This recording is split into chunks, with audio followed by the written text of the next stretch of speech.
Hey everyone, it's been a while. They call it the Great Purge Ops, but Purification sounds nicer, and it's easier to say, so I'm going to call it Purification throughout the video. Purification is our newest endgame content with powerful gear that eclipses anything we had before. It features 3 unique bosses and new dailies, and I'm going to give you a guide on all 3 of them, and the rewards you can get from them. This update lets you get up to Transcendence level 3. I'll explain what this means later. We'll begin with the gear recommendation first. 2 of the Purification bosses have 6 stages of difficulty, and 1 with only stage 5 and 6. They are called Tindalos, Harpas, and Yod, respectively. I recommend beginning with stage 1, and going up as you get better gear. I recommend having an item level of 100, along with plus 12 Extreme Core, plus 11 David module, plus 11 Crater module, plus 11 Extreme module, along with your Extreme set completed, and 2 Verita Trinkets. The receiver from the Tiamat area is good enough, you will be replacing it very soon. Almost every trinket, module, and core will be replaced by Purification gear, and will take very long to farm up, so I recommend starting as soon as you can. I will be going over the attack patterns of Tindalos. Tindalos is one of the 2 easy Purification bosses. She does not do her gimmicks in any particular order, so be prepared to counter any of them to survive. While she is not doing her one-shot kill gimmicks, she will pepper you with damaging AoE attacks. Avoid the telegraphed areas and you'll be okay. One of her one-shot kill gimmicks has the screen flash orange, while she gathers her power for an explosion. You will need to use your iframes or move outside the ring to survive. Another one of her gimmicks have her rotate fireballs around the area. She also explodes the outer and inner portions of the ring, alternately doing true damage. Try to avoid the exploding portions while keeping up your super armor. Tindalos' last one-shot gimmick is similar to the first one that I mentioned, but you simply need to look away to avoid the damage.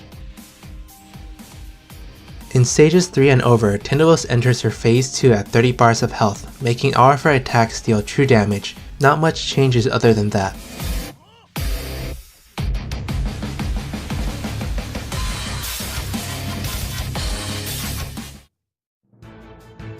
Harpas is the second of the 2 easy bosses. He does not have any one-shot kill skills, but is capable of doing high DPS if you're not paying attention with his multi-hit tornadoes. His multi-hit nature makes him easy to combat dodge and gain free iframes. As a rule of thumb, if you see Harpas throw a tornado, use the ability that gives you damage reduction, or combat dodge, and you'll be fine. There are 2 things to look out for when fighting Harpas. One would be his sitting attack.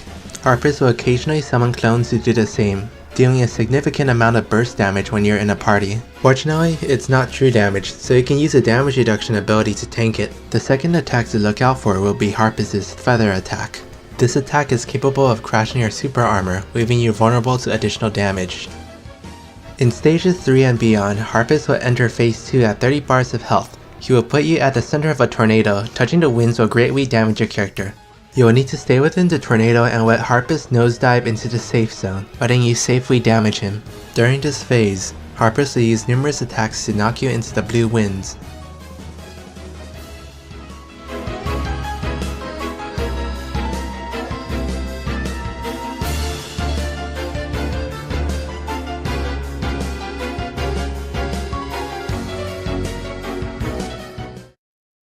The last Purification boss, Yod, is a complete beast compared to the previous 2. You can only fight Yod on stage 5 or stage 6 difficulty. To reach gear level 105 or 107, it's likely that you'll need to enhance your trinket and your amplifier. But I recommend having higher than the gear level requirement due to how durable Yod is. He is approximately twice as durable compared to Tindalos and Harpas at the same stage. He is more deadly, with more instant kill patterns than Tindalos, and a gear check phase. Once you enter the sector, Yod will attack you with his normal attacks. His normal attacks inflict defense reduction, and can spawn clouds that can greatly reduce your damage. You can avoid getting hit by moving behind Yod as he starts his animations. You will be safe most of the time if you do this. After killing Yod in this phase, Yod will enter phase 2, adding a few new gimmicks and attack patterns. Yod will attack normally like he did in phase 1, but will also occasionally explode the outer ring of the circle, or the inner. Avoid the telegraphed areas and you'll be okay.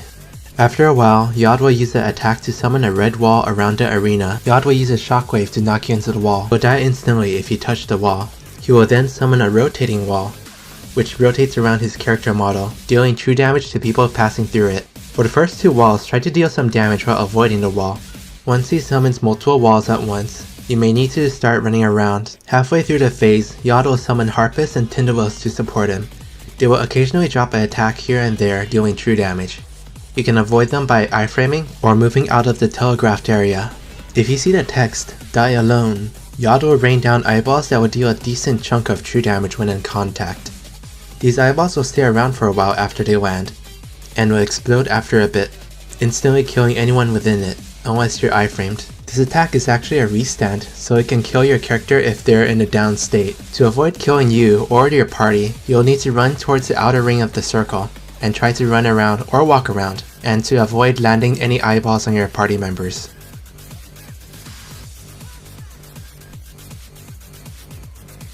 After killing phase 2 Yod, he will enter phase 3, the last phase. The phase is simple: kill Yod before he kills you. Yod will not make any movements and focus 100% on generating orbs. Once he generates a full circle of orbs, he will wipe out the entire party.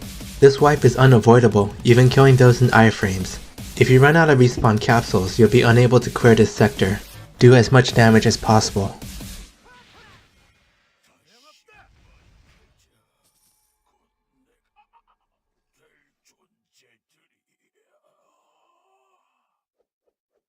That is all for the purification bosses for now. Let's talk about the gear that you can get from this content. Trinkets first. There are 2 purification trinket sets, and a single standalone trinket. You should aim to get one of the 2 purification trinket sets first. Both trinket sets awaken one of your character's abilities, giving it new stats, effects, and just overall makes it better.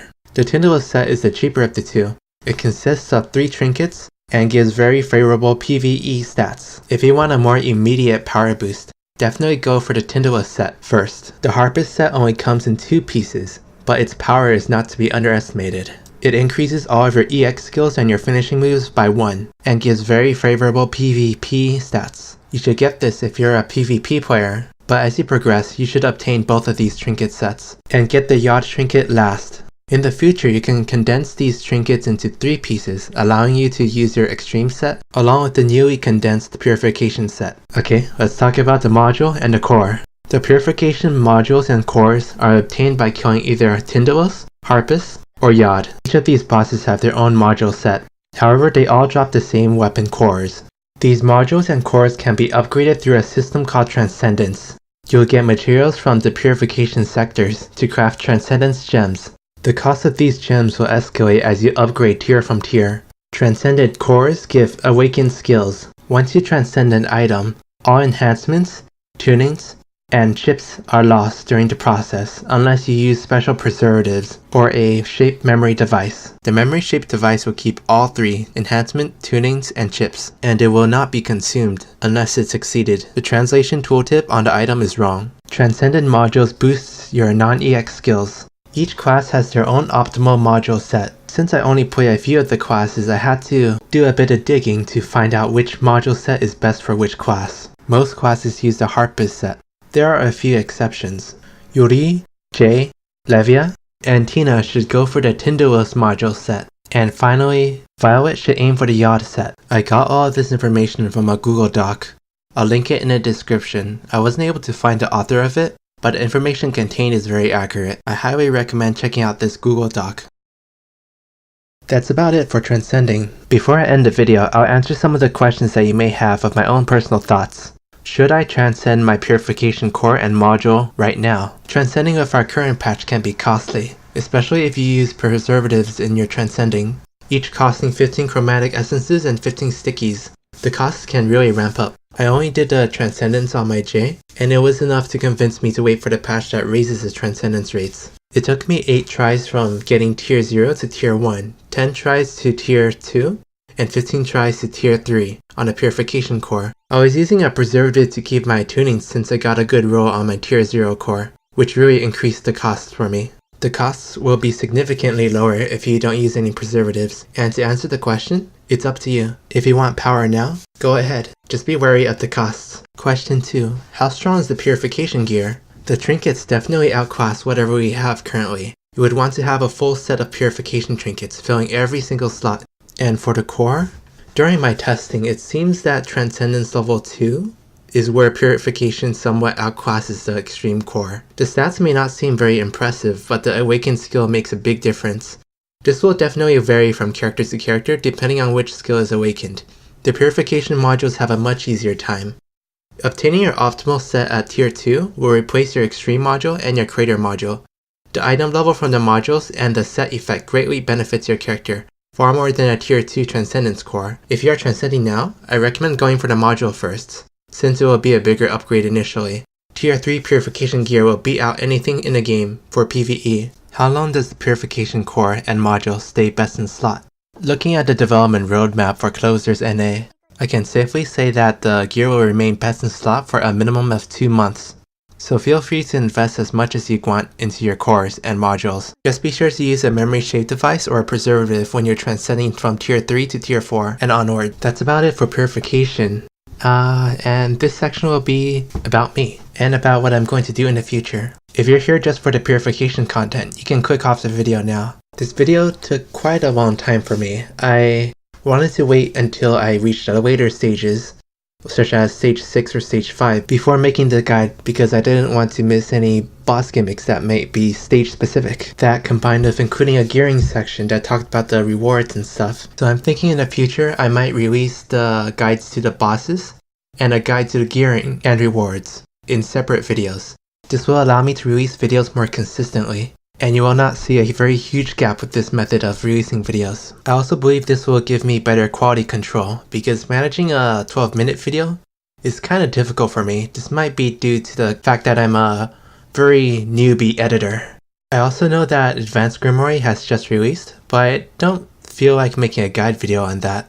It just rewards more of the evolution material to upgrade your special PNAs faster. What I would like to do in the future is actually make guide videos on the classes that I play, like Jay or Nada. And looking at the rate of updates for our server, it seems I can get a character guide, at least one, before the next content patch, with the new gear and dungeons and stuff. So please look forward to my character guide videos that's coming in the future. And thanks for watching. Give my video a like if you liked it, and if you didn't, I could use some constructive criticism. I'm not a professional YouTuber, so I know that the quality of my content is somewhat spotty. So if you have any feedbacks on how I can make my videos better, please leave it in the comments. And that's it for me. See you guys next time.